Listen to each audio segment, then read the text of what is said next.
What if, in ancient China, the most beautiful and gifted young boys weren't admired for their brilliance, but bought and sold like rare treasures by those in power? While history often highlights the lives of female concubines, it largely overlooks their male counterparts, who were just as common and often faced even more heartbreaking fates. These were not performers or household helpers. They were children, delicate, intelligent, and vulnerable, forced into intimate servitude by older, influential Chinese men who treated them not as people, but as exquisite possessions. For more than 2,000 years, across dynasties from Han to Ming, this practice persisted in silence. In times of famine, drought, or economic collapse, struggling families were left with impossible choices. Many sold their sons, not out of cruelty, but desperation. Meanwhile, trained talent scouts scoured rural villages in search of boys who possessed the perfect combination of physical beauty and intellectual promise. Some were no older than 8. Once chosen, these boys were no longer seen as sons or individuals. They became objects, carefully molded to gratify the desires of their new owners. Their lives illuminate a dark, rarely acknowledged chapter in Chinese imperial history, where a person's worth was measured solely by how well they could satisfy someone else's pleasure. Ancient texts called them nan-chong, male favorites, or tongling, a term reserved for exceptionally attractive boys. Unlike eunuchs or household servants, their role was singular. They were companions of the body and mind, shaped entirely for the benefit of someone else. They were bought, trained, and kept for intimacy and emotional companionship. The system flourished during the Han Dynasty, peaked in the Tang, and endured well into the Song and Ming. Historical records, like the Book of Han and court archives, make it clear that male concubines were not fringe anomalies. They were embedded in elite Chinese society, accepted in aristocratic households as naturally as their female counterparts. And it wasn't just emperors who kept them. Wealthy merchants, court officials, and even Buddhist monks maintained their own entourages of beautiful boys. The system became so normalized that families would openly advertise their sons, and entire matchmaking industries arose to facilitate the trade. But unlike women, who could sometimes gain security through marriage or motherhood, male concubines had no such future. Their role was to please, and to do so, they were schooled in poetry, calligraphy, music, dance, conversation, and etiquette. In fact, many received more extensive education than female concubines. They were expected to be not just beautiful, but intellectually captivating. Yet this refinement was not for their benefit. It was grooming, meant to increase their value in the eyes of their masters. This system wasn't confined to the Forbidden City or Beijing's elite. It extended across the empire, to wealthy homes in Jiangsu, Zhejiang, Guangdong, and especially thriving coastal cities like Guangzhou and Quanzhou. There, entire subcultures revolved around the trade and ownership of male concubines. What made it all the more disturbing was the glaring hypocrisy. Confucian scholars, who championed moral virtue and family discipline, often kept male concubines themselves. Buddhist monasteries, outwardly devoted to spiritual purity, secretly housed them. Everyone saw the contradiction. No one spoke. Most boys entered this world between the ages of 8 and 16. By their mid-20s, they were considered too old. Their beauty, and thus their purpose, had faded. While some female concubines managed to secure status, male concubines almost never did. For them, aging meant decline, rejection, and silence. Their existence was defined by fear and uncertainty. Their only hope was to remain desirable. Once they no longer could, they were discarded. And it all began with a desperate decision. When crops failed and disaster struck, parents faced an impossible reality: let their children starve, or sell them into the hands of the powerful. Sons were often chosen over daughters, not because they were more valued, but because they fetched a higher price. Into this bleak marketplace stepped the Ren Ya, professional talent scouts known as human teeth. These men roamed the countryside, searching for boys who fit an exacting and dehumanizing standard. They looked for flawless skin, gentle features, alert and intelligent eyes, and a graceful way of moving. But beauty wasn't enough. A desirable boy needed intellect, someone who could hold a conversation about poetry or philosophy. The inspection process was clinical, invasive, and cold. Boys were examined like livestock. Their teeth were checked.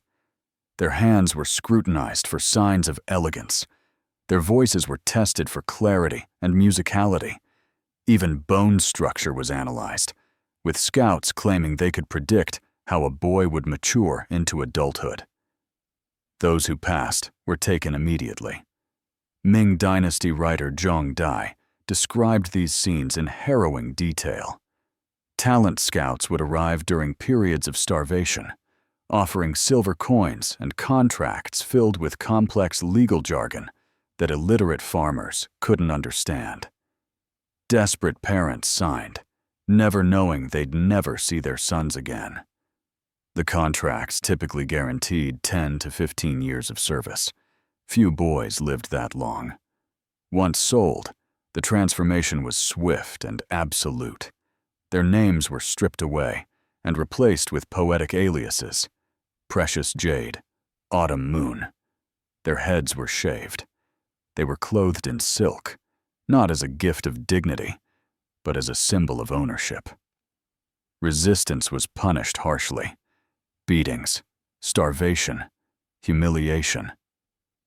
Training began immediately, and it was relentless. They were expected to memorize thousands of lines of classical poetry, to write flawless calligraphy, to master instruments like the guqin and pipa, to sing and perform traditional theater. Some were also trained in massage, herbal medicine, and even bookkeeping, any skill that could increase their usefulness. But the most destructive part wasn't physical, it was psychological. Trainers used calculated systems of reward and punishment to break down any sense of individuality. The boys were taught, over and over, that their only worth lay in pleasing someone else. Any trace of rebellion, sorrow, or independent thought was extinguished. The goal wasn't just obedience, it was total submission. The cost was catastrophic. Mortality rates during training were alarmingly high. Many boys died from malnutrition, exhaustion, or emotional collapse. Tang Dynasty records estimate that only 60% of purchased boys survived the training period. The rest were quietly buried, their names forgotten, even by the families who once called them sons. For those who managed to survive the brutal training, life as a male concubine was no less punishing. Each day began before sunrise. These boys would rise in silence and begin preparing themselves, not for labor or study, but for inspection. They groomed obsessively, painted their faces with delicate powders, and selected silk robes to match their master's taste. Unlike household servants with clear tasks, male concubines lived in a state of constant anticipation, always alert, always ready to satisfy the unspoken whims of the man who owned them. Their living spaces reflected their ambiguous place in the household. More refined than the servants' quarters, yet far beneath the chambers of wives, their rooms were ornate but suffocating. silk drapes, jade ornaments, lacquered furniture, all signs of luxury. But behind the beauty were barred windows, locked doors, and watchful eyes. They were prisoners, dressed in silk. Inside this gilded cage, the atmosphere was charged with fear and rivalry. Competition between male concubines wasn't just common, it was encouraged. Masters delighted in pitting them against one another, rewarding charm and obedience, punishing failure with cold neglect, or worse. In such a system, trust became a liability, and friendship a dangerous indulgence. The hierarchy was designed to break spirits. Senior concubines, hardened by years of survival, often turned cruel, enforcing the same brutality they once endured. To show compassion was to appear weak, and weakness was unforgivable. New boys were hazed and humiliated, denied food, shamed in public, sometimes beaten, all under the silent approval of the household's internal order. Their daily routines revolved around the master's desires. Mornings might involve rehearsing poetry, calligraphy, or music. Afternoons could mean giving massages, engaging in polite conversation, or attending banquets as living ornaments, expected to entertain guests like trained performers. The psychological toll was crushing. Many of these boys developed what we now recognize as trauma disorders: chronic anxiety, depression, emotional numbness. They became experts in reading their master's expressions, modulating their own posture, tone, even breath, to avoid punishment. Some became manipulators in turn, using wit and flattery to gain favor or delay cruelty. Survival required calculation. Even food became a means of control. What they ate reflected how valued they were. The favored dined on roasted meats, fruit, and wine. Those out of favor were reduced to rice and water. Their bodies had to remain flawless. Any sign of aging or weight gain could lead to abandonment. Relationships with the women of the household were uneasy. Wives and female concubines sometimes offered quiet support, sharing warnings, trading emotional comfort. But more often, they were rivals. Some women resented the boys for the education, clothing, and time lavished on them, privileges they rarely received. Medical care was minimal. Sickness was treated not with sympathy, but suspicion. A concubine who couldn't serve was seen as a burden. Traditional remedies offered little help, and injuries, especially from punishment, were often hidden to avoid being marked as damaged goods. And yet, in this world of cruelty, rare bonds did form. Boys who endured together sometimes forged quiet friendships, secret threads of solidarity in an otherwise loveless life. They shared scraps of food, whispered hopes, and in rare cases, dreamed of escape. Most such dreams died quietly, but even the hope itself became a form of resistance. At the very top of this fragile and dangerous system stood the Imperial court, where a boy could either gain unimaginable power or be erased without a trace.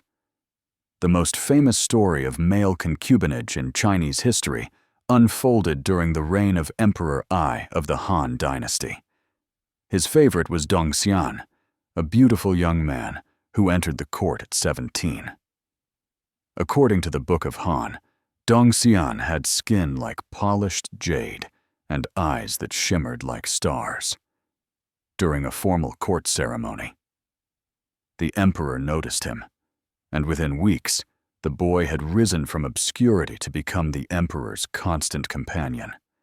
Emperor Ai's affection was boundless. He showered Dongxian with honors, lands, and titles, gifts worth unimaginable sums today.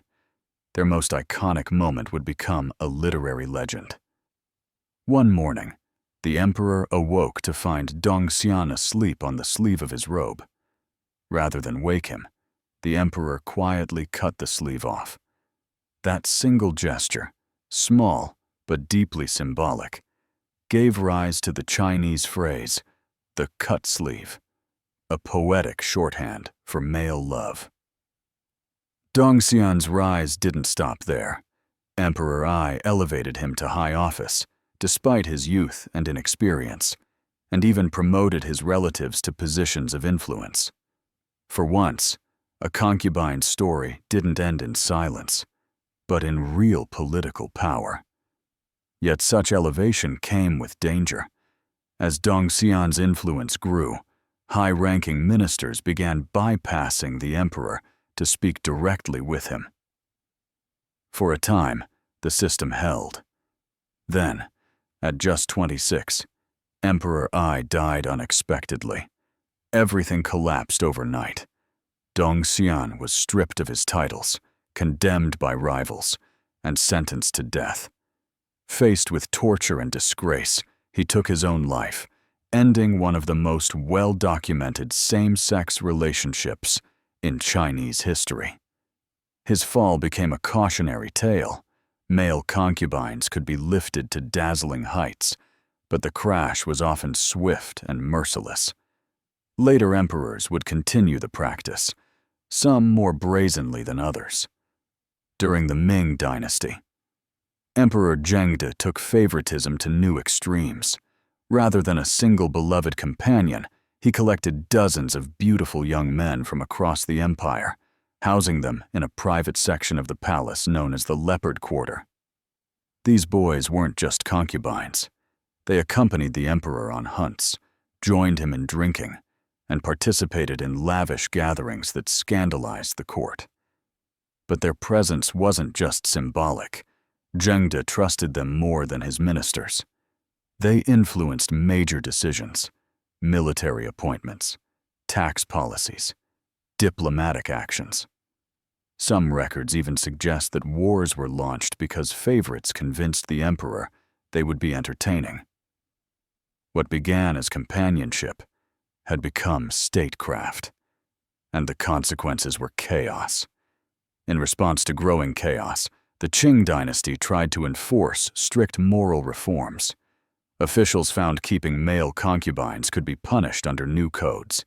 Yet even Qing emperors, like Kangxi, quietly continued the tradition.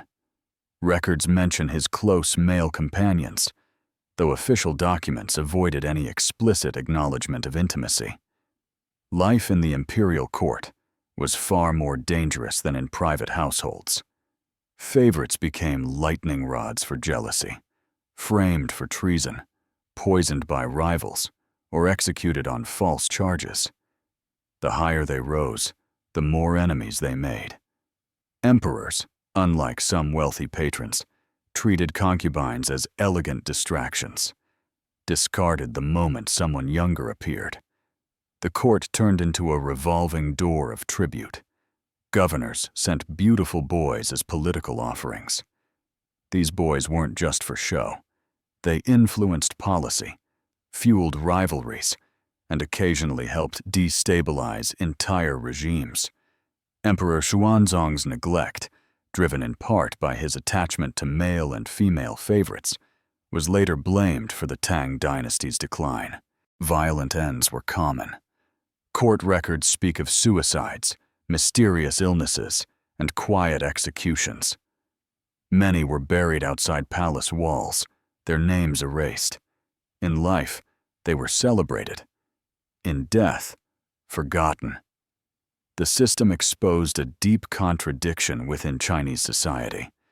Confucian ideals promoted morality and rigid gender roles, yet even the most vocal scholars kept male concubines in secret. Regional differences shaped how openly it was practiced.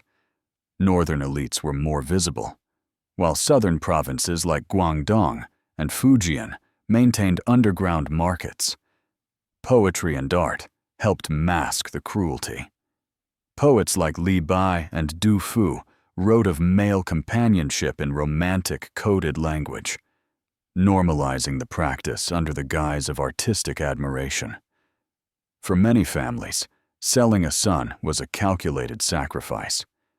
It could pay for a daughter's marriage or provide food for months. Children became commodities, assessed and sold. Temples added yet another contradiction. Buddhist and Taoist monasteries that preached spiritual detachment sometimes secretly housed concubines for elite patrons. Some monks kept favorites of their own, cloaking relationships in the language of mentorship. Class lines were stark. Poor families sold their sons. Wealthy families never would. This created a parasitic system where the suffering of the poor became fuel for elite pleasure. Even Confucian scholars built elaborate justifications, claiming male concubines provided intellectual companionship wives supposedly could not. Some argued such relationships were purer than marriage, as they involved no inheritance or children. Government laws against male concubinage technically existed, but were enforced selectively and corruptly, often wielded to destroy political enemies rather than protect victims. Officials who publicly called for reform often maintained private stables of boys. The damage inflicted on these young men was not incidental. It was systemic. Their beauty was prized, their talents consumed, their humanity erased. Unlike female concubines, who might gain some autonomy through motherhood or widowhood, male concubines began their decline the moment they were purchased. Their value was tied entirely to their youth and appearance, which faded quickly and cruelly. By their early 20s, many showed signs of premature aging brought on by stress, malnutrition, and the daily pressure to remain flawless. Hours were spent applying makeup, shaping hair, and undergoing painful beauty routines that damaged their health. For many, opium was the only escape. Readily available in elite households, it offered brief relief from the mental anguish, followed quickly by addiction. Some concubines became dependent within months. Suicide was tragically common. Exact numbers are unknown. Deaths were hidden or labeled as illness to avoid scandal. Records from the Ming Dynasty describe boys throwing themselves from rooftops, drowning in ponds, or hanging themselves behind locked doors. Their ends were quietly rewritten as accidents, one last erasure. Violence was routine.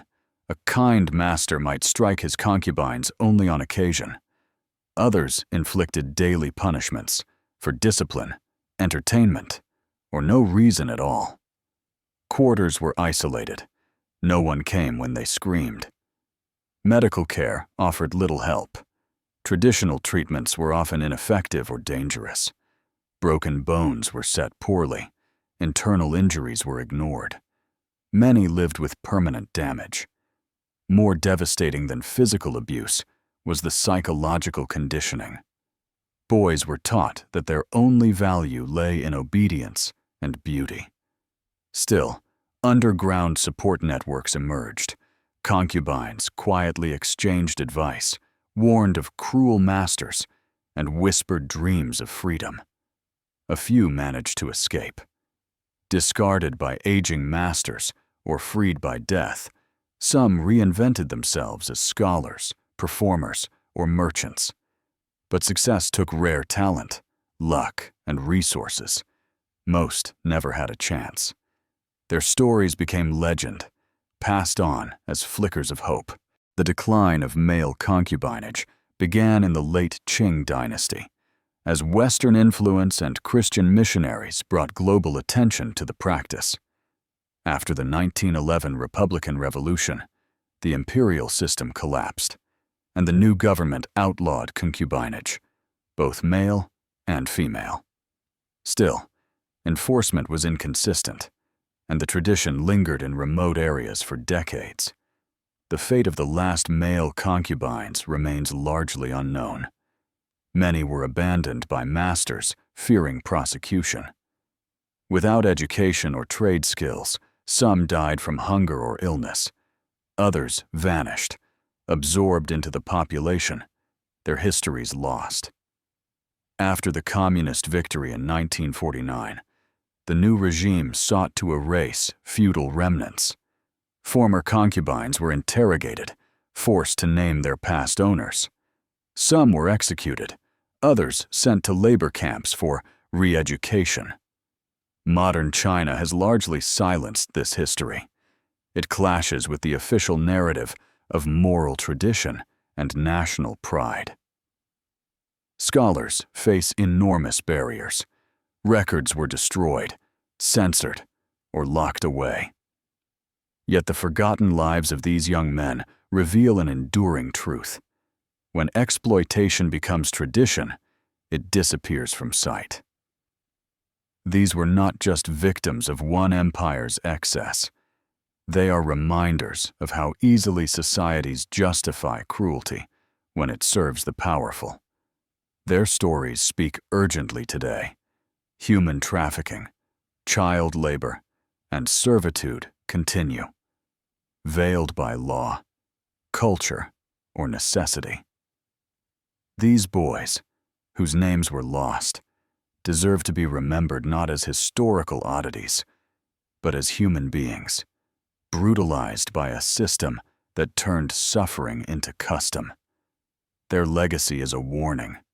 Progress is fragile. Injustice thrives when no one speaks, and above all, human dignity must never be optional, no matter the century, the country, or the excuse.